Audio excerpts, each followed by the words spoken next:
तो yes, my name is Neeraj Dwivedi और मेरा प्यारा सा चैनल डीएन फिजिक्स में आप सभी लोगों का स्वागत है। तो चैप्टर का नाम है आज का विद्युत परिपथ, चैप्टर नंबर 6, कुमार मित्तल प्रकाशन की बुक से इसमें मैं पढ़ा रहा हूँ। तो विद्युत परिपथ में पहला हेडिंग आप लोग लिखोगे विद्युत सेल, विद्युत सेल, विद्युत cell, electric cell. Electric cell क्या होता है? इलेक्ट्रिक सेल क्या होता है? इलेक्ट्रिक सेल एक ऐसी युक्ति होती है, एक ऐसी युक्ति, नोट भी बनाते चलना आप लोग, एक ऐसी युक्ति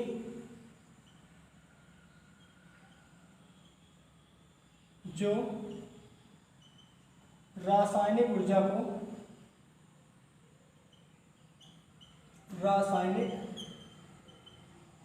को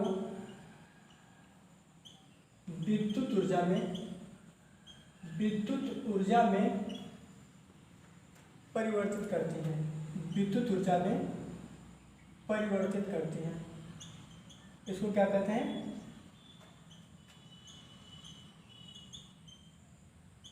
विद्युत सेल कहलाता है, विद्युत सेल कहलाता है, विद्युत सेल कहलाता है। इसमें होता क्या है? इसमें एक लवण का विलयन होता है। क्या होता है इसमें? एक लवण का विलयन होता है। जैसे भी हमने विलयन ले लिया CuSO4 का, कॉपर सल्फेट का विलयन ले लिया और इसमें हमने क्या किया? धातु की क्षणों को डुबो दिया। धातु के कोई क्षण को क्या किया गया? डुबो दिया गया। क्या किया गया? एक कॉपर धातु की क्षण को डुबो दिया गया। ये जो विलयन होता है, इस विलयन को हम कहते हैं विद्युत अपघट्य कहते हैं। क्या कहते हैं? विद्युत अपघट्य कहते हैं। ये जो विलयन होता है, इससे कॉपर सल्फेट का विलयन है। ये विलयन में जब कॉपर की क्षण को आप डुबोते हैं तो ये विलयन आपका होता है विद्युत अपघट्य। जो ये क्षण होता है इसको हम कहते हैं इलेक्ट्रोड। क्या होता है? इलेक्ट्रोड। लेकिन सेल में, विद्युत सेल हमारा क्या है? एक ऐसे यंत्र है जो रासायनिक ऊर्जा को विद्युत ऊर्जा में रूपांतरित करता है। तो इसमें हम धातु के दो क्षणों को डुबोते हैं। एक ऐसा घोल, एक ऐसा कोई भी लवण का घोल जिसमें हम धातु की दो क्षणों को डुबो देते हैं। क्या करते हैं? धातु के दो क्षणों को डुबो देते हैं। तो जैसे ही इस विलयन में, जैसे इस कॉपर सल्फेट का विलयन हो या कोई भी लवण का विलयन हो, उसमें जैसे ही हम धातु की दो क्षणों को डुबोते हैं, तुरंत क्या होता है? इस सिरों के बीच एक विभवांतर स्थापित हो जाता है। उसको हम कहते हैं, अगर इसका टेम्परेचर हो 25 सेंटीग्रेड तो उसे हम मानक इलेक्ट्रोड विभव कहते हैं। क्या कहते हैं? मानक इलेक्ट्रोड विभव कहते हैं। तो अगर इसको हम एक तार द्वारा जोड़ दें, क्या करते हैं? इन दोनों धातु की क्षणों को हम तार द्वारा जोड़ दें तो इसमें एक धारा बहने लगती है।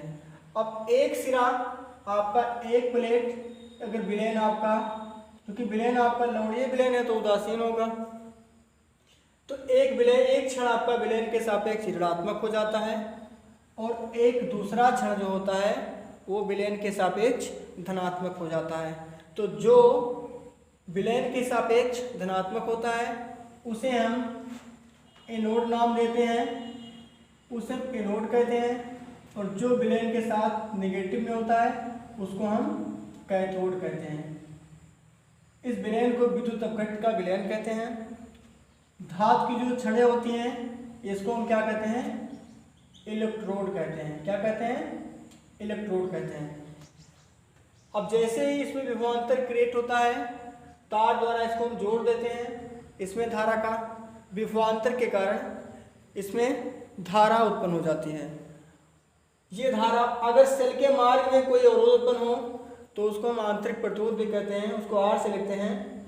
जिस प्रकार से बाह्य प्रतिरोध किसी चालक में अगर कोई धारा प्रवाहित होती है तो उसमें अवरोध उत्पन्न करता है, रुकावट उत्पन्न करता है। रास्ते में क्या करता है, अगर कोई चालक तार में धारा प्रवाहित हो रही है तो रास्ते में क्या होता है, उसके अवरोध उत्पन्न करता है। ठीक उसी प्रकार से अगर किसी लवण के विलयन में या किसी विद्युत सेल में अगर विलयन में कोई धारा प्रवाहित हो रही है आयनों के कारण, क्योंकि इसमें जो धारा प्रवाहित होती है वो मुक्त आयनों के कारण होती है, चाहे वो केटायन हो चाहे वो एनायन हो। ठीक है, तो मुक्त इलेक्ट्रॉनों के या मुक्त आयनों के द्वारा जो भी धारा इसमें प्रवाहित होती है वो क्या कहलाती है, उसको धारा कहते हैं। और धारा के मार्ग में जो अवरोध उत्पन्न होता है उसको हम बोलते हैं विद्युत प्रतिरोध। लेकिन वो आपका सेल में है, इस सेल की बात हो रही है तो इस सेल का आंतरिक प्रतिरोध कहलाता है। ठीक है, मुझे विश्वास है कि आपको विद्युत सेल समझ में आ गया होगा। ज़्यादा हम डिटेल में इस पर नहीं जाएंगे क्योंकि हमको जो बोर्ड एग्जाम में बिल्कुल पक्का उसके बिना पेपर नहीं बनता है, उस टॉपिक को लेकर चलना है। ठीक है, नोट कर लिया आप लोगों ने। तो विद्युत सेल आप लोगों ने नोट कर लिया।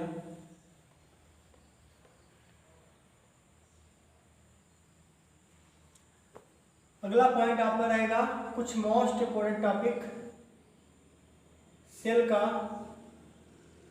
विद्युत वाहक बल, सेल का विद्युत वाहक दल, जिसको शॉर्ट फॉर्म में EMF भी कहते हैं, इलेक्ट्रोमोटिव फोर्स। सेल का विद्युत वाहक बल ये क्या होता है, इसकी डिफिनेशन आप लोग लिख लीजिए। एकांक आवेश वास्तव में एक विद्युत बल नहीं होता है, वास्तव में एक प्रकार का विभवांतर होता है। एकांक आवेश को सेल सहित पूरे परिपथ में प्रवाहित कराने के लिए, पूरे परिपथ में प्रवाहित कराने के लिए सेल द्वारा दी गई ऊर्जा या सेल द्वारा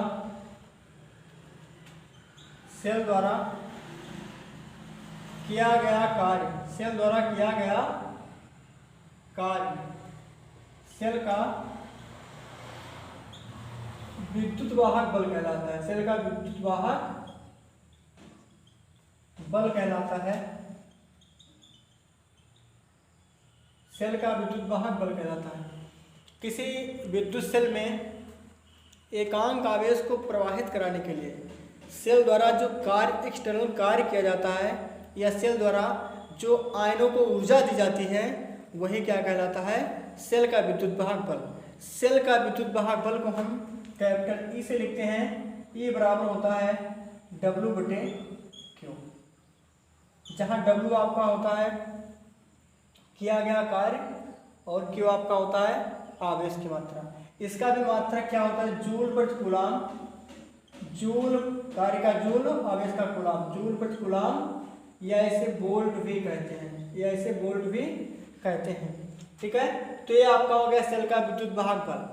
सेल में जो कार्य किया जाता है, सेल में आवेश को प्रवाहित कराने के लिए जो कार्य किया जाता है सेल सहित, सेल को लेकर, उसे हम क्या कहते हैं, सेल का विद्युत वाहक बल। आप लोग इसे नोट कर लें, फिर मैं आपको इस टॉपिक को आगे बढ़ाऊँ। नोट कर लो।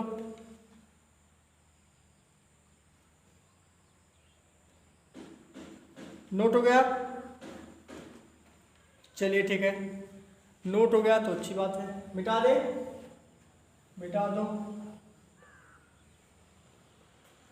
प्यारे बच्चों, आप वीडियो इसको नोट करते रहना, नोट बनाते रहना, क्योंकि आज जो टॉपिक पढ़ाई जा रही है हमने उन्हीं टॉपिक को अपने वीडियो में लिया है जो आपकी बोर्ड एग्जाम 2024 में आने के चांसेस 100% है।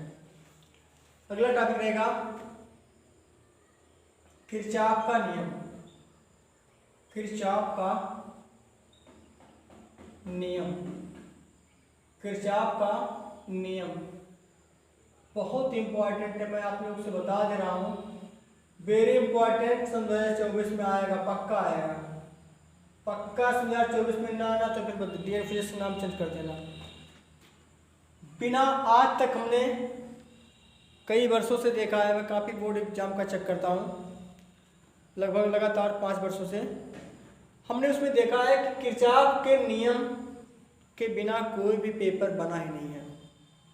विश्वास मानिए, अगर आपने किरचॉफ के नियम को नहीं पढ़ा तो समझ लो आपने कुछ नहीं पढ़ा, कुछ भी नहीं पढ़ा आपने। इसके बिना तो पेपर ही नहीं बनता है, लॉन्ग आंसर में आ जाएगा। नहीं पढ़ोगे धोखा खा जाओगे। तो इसको एक एक वीडियो को बैक कर कर के इसको पढ़िए, लेकिन इसको पढ़िए और नोट्स बनाइए। जो ना समझ में कमेंट भी कीजिए। आप लोग वीडियो को देखते हैं, लाइक भी नहीं करते हैं, इतनी मेहनत से वीडियो बनाया जा रहा है, ठीक है। अगर आप लोग नहीं पढ़ोगे तो यार इस देश का क्या होगा। तो किरचॉफ का नियम अब मैं आप लोग को बता दे रहा हूँ। किरचॉफ ने सन 1842 ईस्वी में जटिल विद्युत परिपथों में प्रतिरोध, विभवांतर तथा धारा ज्ञात करने के लिए 2 नियम थे।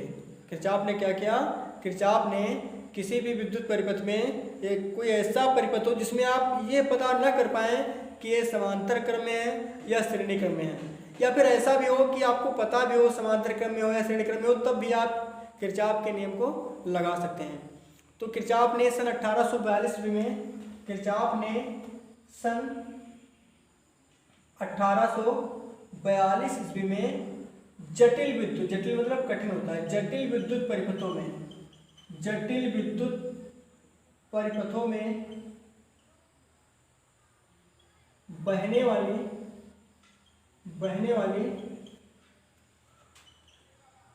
धारा एवं प्रतिरोधों को ज्ञात करने के लिए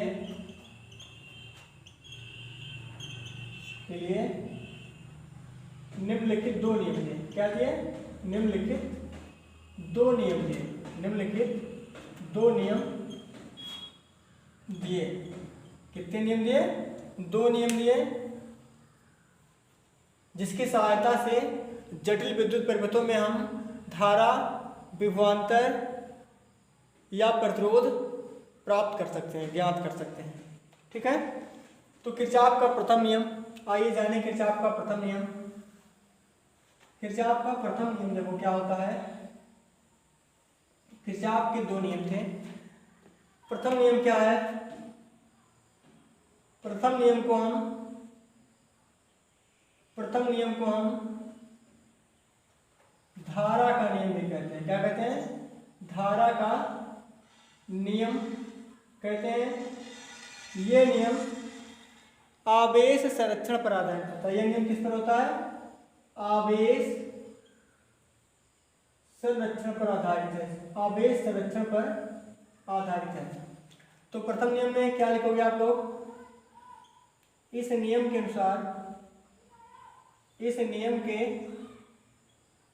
अनुसार नोट बनाते रहना। इस नियम के अनुसार किसी भी विद्युत परिपथ के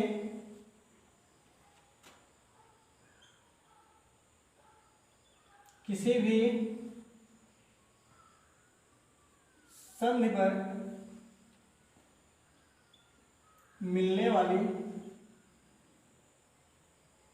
समस्त धाराओं का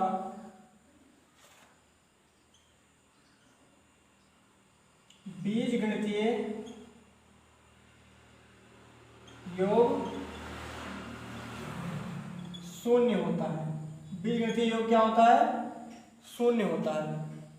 प्रथम नियम में क्या बताया गया? किसी भी विद्युत परिपथ के किसी भी संधि पर मिलने वाली समस्त धाराओं का बीजगणितीय योग शून्य होता है। अर्थात समेशन आई बराबर 0। संधि क्या होता है? संधि का मतलब होता है जोड़। जहां पर दो या दो से अधिक धाराएं एक जगह पे मिलती हों और फिर वहां या तो फिर ऐसा पॉइंट जहां से धाराएं अलग होती हों, उस बिंदु को हम क्या कहते हैं? संधि कहते हैं। क्या कहते हैं? संधि कहते हैं। तो इसे हम संधि का नियम भी कहते हैं। क्या कहते हैं इसे हम? इसे धारा का नियम या संधि का नियम भी कहते हैं। जैसे अभी मैं कुछ फिगर बना रहा हूं, आप लोग थोड़ा मन लगा के पढ़िए, ध्यान से पढ़िए। किरचॉफ का नियम नहीं पढ़ा तो समझ लो आपने कुछ नहीं पढ़ा फिजिक्स में। किरचॉफ के नियम को नहीं पढ़ा तो समझ लो कुछ भी नहीं पढ़ा आप लोगों ने। ये एक संधि है, ये आपका एक पॉइंट है, बहुत सारे प्रतिरोध है। मान लीजिए इसमें ये प्रतिरोध है, ये प्रतिरोध R1 R2 R3, बहुत सारे प्रतिरोध हैं।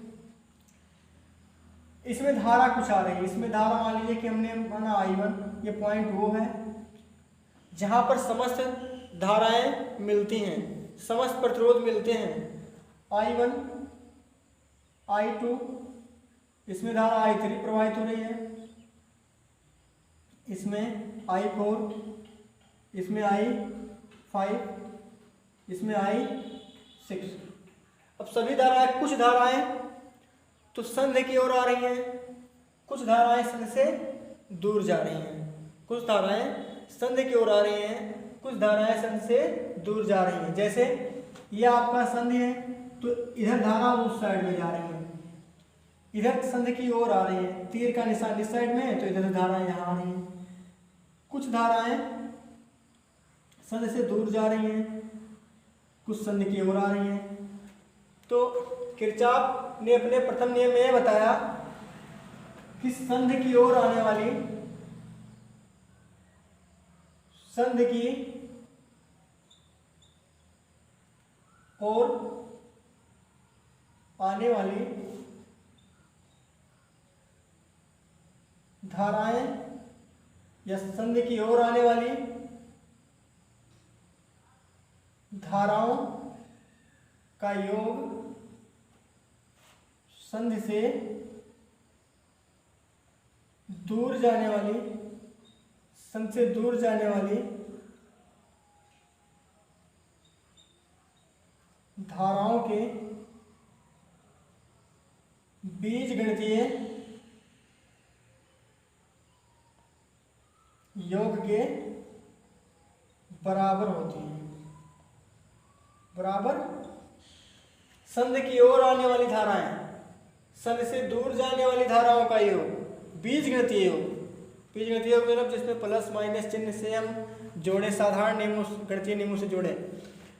तो संधि की ओर आने वाली धाराओं का योग, बीजगणितीय योग, बराबर संधि से दूर जाने वाली धाराओं का बीजगणितीय योग आपस में क्या होता है? बराबर होता है। जो धाराएं संधि की ओर आती हैं, जो धाराएं संधि की ओर आती हैं वो धाराएं पॉजिटिव चिन्ह के साथ ली जाती हैं। जो धाराएं संधि से दूर जाती हुई प्रतीत होती हैं उन धाराओं को नेगेटिव चिन्ह के साथ लेते हैं। क्या करते हैं हम? तो इसमें आप देख लीजिए, इस परिपथ में बहुत सारी धाराएं बह रही हैं, कुछ तो संधि की ओर आ रही हैं, कुछ संधि से दूर जा रही हैं। तो अभी आप देखिए I1 धारा आपका संधि की ओर आ रही है तो इसलिए इसको हम प्लस लेंगे। I2 धारा संधि से दूर जा रही है, माइनस लेंगे। I3 धारा संधि की ओर आ रही है, इस साइड से प्लस में ले लेंगे। I4 धारा संधि से दूर जा रही है, माइनस के साथ लेंगे। I5 धारा संधि की ओर आ रही है, प्लस चिन्ह के साथ। I6 धारा संधि से दूर जा रहे हैं। सभी का योग क्या होता है? 0 होता है।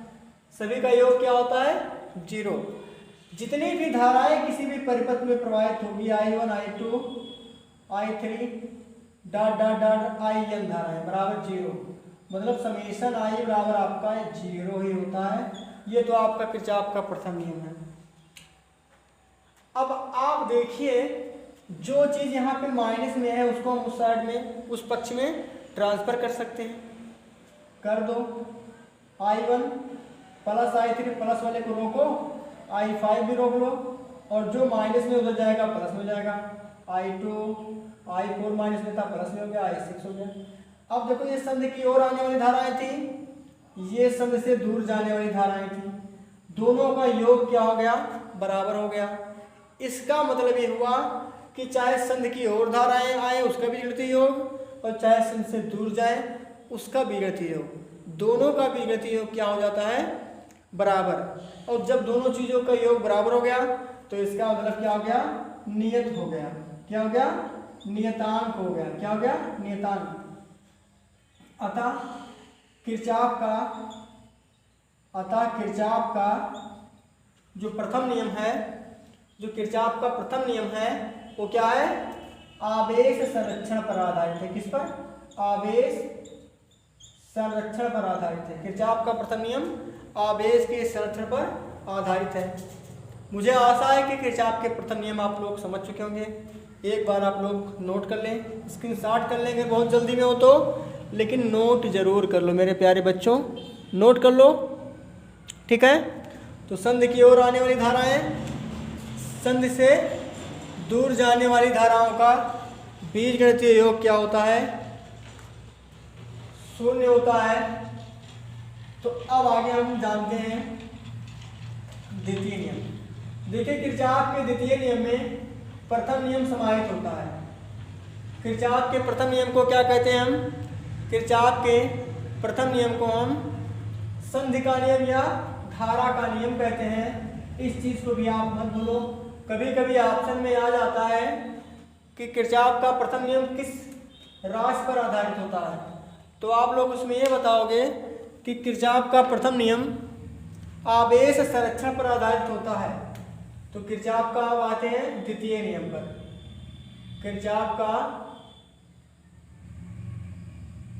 द्वितीय नियम, किरचॉफ का द्वितीय नियम, जिसको शॉर्ट फॉर्म में KVL भी लिखते हैं, किरचॉफ वोल्टता लॉ, इसको हम पास का नियम भी कहते हैं। पास का नियम भी इसको हम बोलते हैं। ये तो बहुत ही इंपॉर्टेंट है। पास के नियम में, दूसरे नियम में तो प्रथम नियम अपने आप समाहित होता है, ठीक है। इस नियम को देखिए, पहले इसको हम लिख लेते हैं। किरचॉफ के इस नियम के अनुसार, इस नियम के अनुसार नोट भी बनाते रहो। इस नियम के अनुसार किसी परिपथ के, किसी विद्युत परिपथ के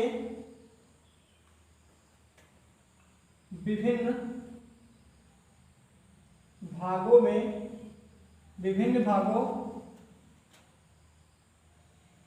में बहने वाली धाराओं का, इस नियम के अनुसार किसी परिपथ के विभिन्न भागों में बहने वाली धाराओं एवं इसके संगत प्रतिरोधों के, संगत प्रतिरोधों के बीजगणितीय योग के गुणनफलों का, संगत प्रतिरोधों के गुणनफलों का, गुणनफलों का बीजगणितीय योग, बीजगणितीय योग उस पास के, उस पास के विभिन्न भागों में, उस पास के विभिन्न भागों में लगने वाले विद्युत वाहक बलों के बीजगणितीय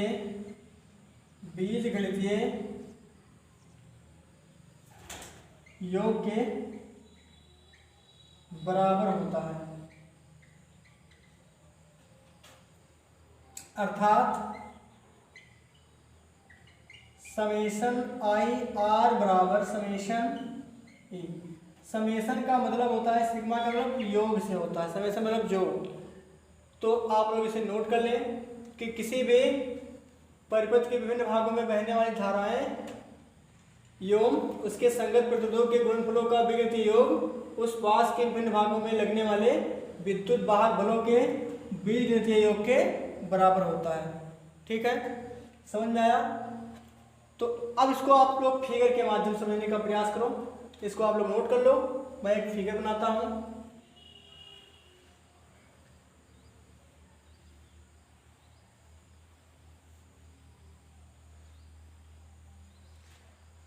फिगर देखिए,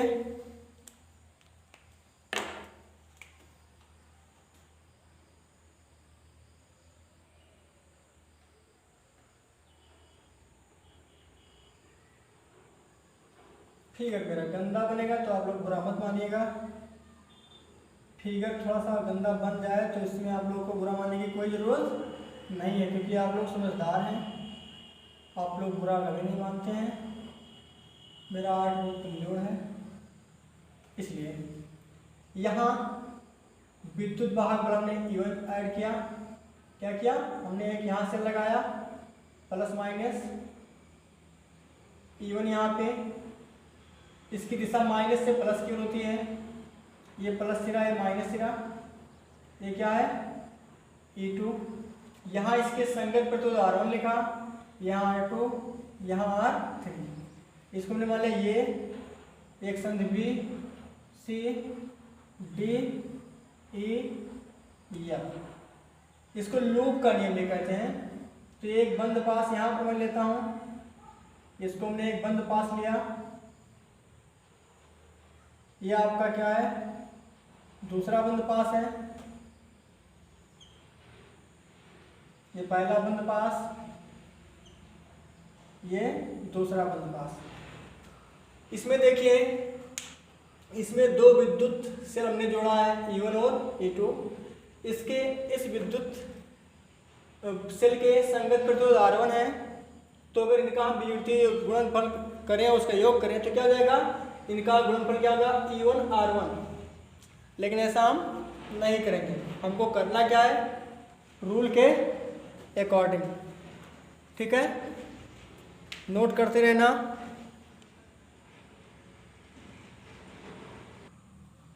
नोट हो गया? तो आप लोग ध्यान से देखिए, इसमें होता क्या है? इसके संगत प्रतिरोध किरचॉफ के प्रथम नियम में, द्वितीय नियम में हम स्वतः प्रथम नियम ऐड करते रहते हैं। इसमें दो लूप है। एक लूप है आपका A B F E। मैं इसको थोड़ा नाम थोड़ा चेंज कर देता हूँ। A B, इसको C करता हूँ, इसको D करता हूँ। ठीक है, तो हमने क्या बताया? हमने बताया कि किसी भी परिपथ में बहने वाली धाराएं एवं इसके संगत प्रतिरोध, हमने माना कि इस सिरे से, इस सेल से हमने ले लिया धारा I1। अब I1 धारा यहाँ से निकला, ऐसे से आ रहा था I1 धारा। इस सिरे से हमने ले लिया I2 धारा। अब ये दोनों धाराएं सेल E1 से I1, सेल E2 से I2, दोनों मिलके यहाँ पे जुड़ गई। संधि का मतलब जुड़ना। अब यहाँ दोनों धाराएं I1 I2 जुड़ गई। अब यहाँ पर जो धारा बहेगी उसको हम कहेंगे I1 प्लस I2। क्या बोलेंगे इसको हम? इसको हम बोलेंगे I1 प्लस I2। अब I1 प्लस I2 धारा इधर आएगी, ऐसे ऐसे ऐसे ऐसे। तो I1 I2 को हम, अगर हम किरचॉफ इस पॉइंट पे बिंदु ए पर किरचॉफ का प्रथम नियम लगा दें, प्रथम नियम लगाने पर तो क्या होगा? तो आपका हो जाएगा I3 बराबर I1 प्लस I2। ये आपका किरचॉफ का प्रथम नियम हो गया। ठीक है, मतलब जो भी धाराएं हैं जहां से आप लीजिए उसके नेगेटिव टर्मिनल को उतना ही धारा लौटा दीजिए। कहते नहीं तो मेरा नींद मेरा चैन मुझे लौटा दो। तो इसको क्या करो आप लोग, धारा को जहां से लो उतना धारा उसको लौटा दो। भाई बेईमानी करने का कोई चांस यहाँ पे नहीं आता है। +4 से यहाँ पर आपने I1 धारा लिया, I1 धारा बहते हुए यहाँ पर पहुंची, यहाँ से I2 धारा लिया और I1 + I2 धारा बहते हुए R3 में पहुंच गया। अब I3 धारा बहते बहते यहाँ पहुंची, I3 आपका I1 + I2 है। अब यहाँ से आप फिर इसको I2 धारा लौटा दो, I2 धारा आपने क्या किया, लौटा दिया, और जो बचा शेष धारा I1 धारा ऐसे बहते हुए फिर हमने I1 इसमें से लौटा दिया। तो प्लस से जितना हमने धारा लिया घूमते हुए हमने उसको उतना ही धारा लौटा दिया। अब हम थोड़ा किरचॉफ के नियम को थोड़ा और आगे बढ़ाते हैं। तो किरचॉफ के नियम से बंद पास ABCD में द्वितीय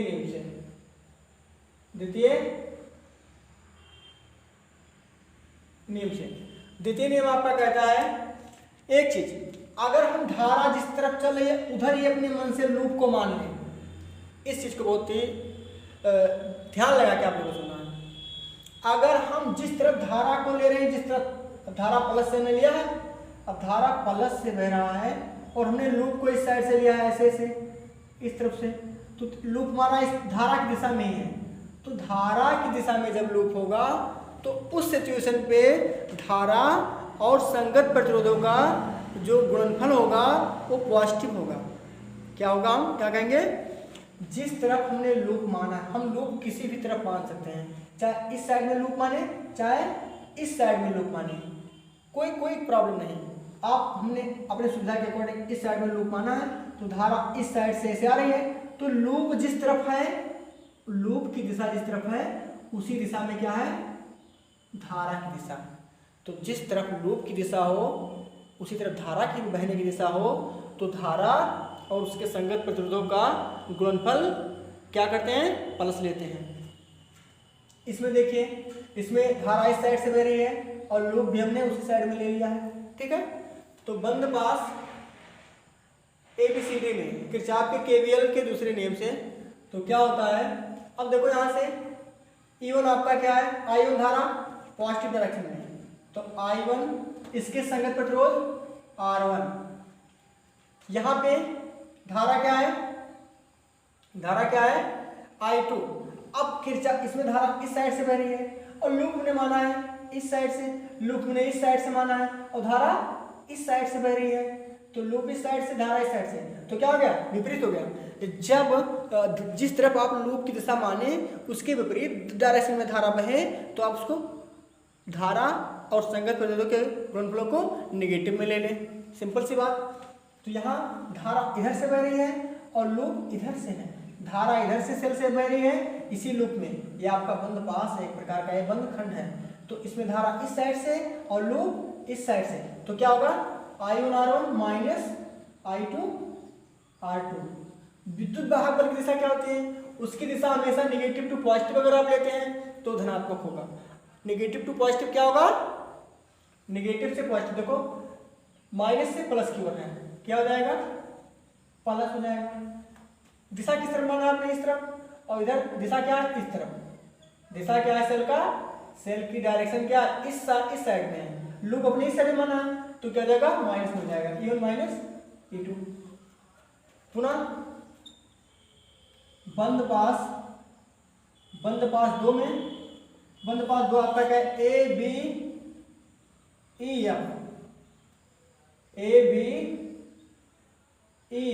ये में, यहाँ ABCD ये होगा, ठीक है, बंद पास, क्योंकि बंद करना होगा। तो इसमें देखो, इसमें धारा हमारा इस साइड में है, तो संगत प्रतिरोध धारा I2 प्रतिरोध R2 पॉजिटिव मिलेंगे भाई। जिस तरफ लूप ने माना है धारा ऐसे जा रही है, और लूप भी ऐसे है, ऐसे ना, ऐसे धारा आ रही, ऐसे लूप है, ऐसे धारा आ रही, ऐसे लूप है, ठीक है, सेम कंडीशन। तो I2 R2, इसमें धारा I2 है तो इसमें धारा क्या I3 है, तो इसमें प्लस I3 R3 बराबर, इसमें विद्युत वाहक बल सिर्फ एक ही है E2, उसको आप लोग लिख लो E2, ठीक है। तो ये आपका यहाँ पर I2 R2 प्लस I3 के स्थान पर आप लिख सकते हो I1 प्लस I2 और R3 बराबर E2। समीकरण नंबर 2, समीकरण नंबर 1। इस प्रकार से ये आपका किरचॉफ का द्वितीय नियम कंप्लीट हुआ। सबसे मेन पॉइंट इसमें क्या होता है किरचॉफ के तृतीय नियम में, धारा की दिशा को चूज करना। धारा किस तरफ बह रही है, आपने लूप को किस तरफ माना है, तो आप किसी भी डायरेक्शन में लूप को मान सकते हो, ये आपके लिए स्वतंत्रता होती है। लेकिन बस ध्यान है कि आप जिस तरफ से धारा ले रहे हैं, लूप क्या उस डायरेक्शन में आपने बनाया है कि उसके जस्ट अपोजिट डायरेक्शन में बनाया है। अगर आपने लूप को अपोजिट डायरेक्शन में बनाया है तो आपको धारा और उसके संगत प्रतिरोधों का गुणनफल निगेटिव में लेना पड़ेगा। ठीक है, सेल आपका माइनस से प्लस की ओर है, दिशा में है, तो आपने लूप इस तरफ बनाया है, तो अगर आपने लूप इस तरफ बनाया है सेल की डायरेक्शन में तो सेल पॉजिटिव लोगे, विपरीत किया है तो निगेटिव लोगे। तो किरचॉफ का प्रथम नियम कंप्लीट हुआ। इस पर हम कल नेक्स्ट टाइम पे न्यूमेरिकल्स करवाएंगे, इसके बाद फ्लूइड स्टोरेज पढ़ाएंगे। तो आज के लिए बस इतना ही। अगर मेरा वीडियो आपको अच्छा लगे तो प्लीज़ लाइक शेयर सब्सक्राइब जरूर कीजिए, और अगर मेरे चैनल पे पहली बार हैं तो press the bell icon to get notification. Thanks for watching my video.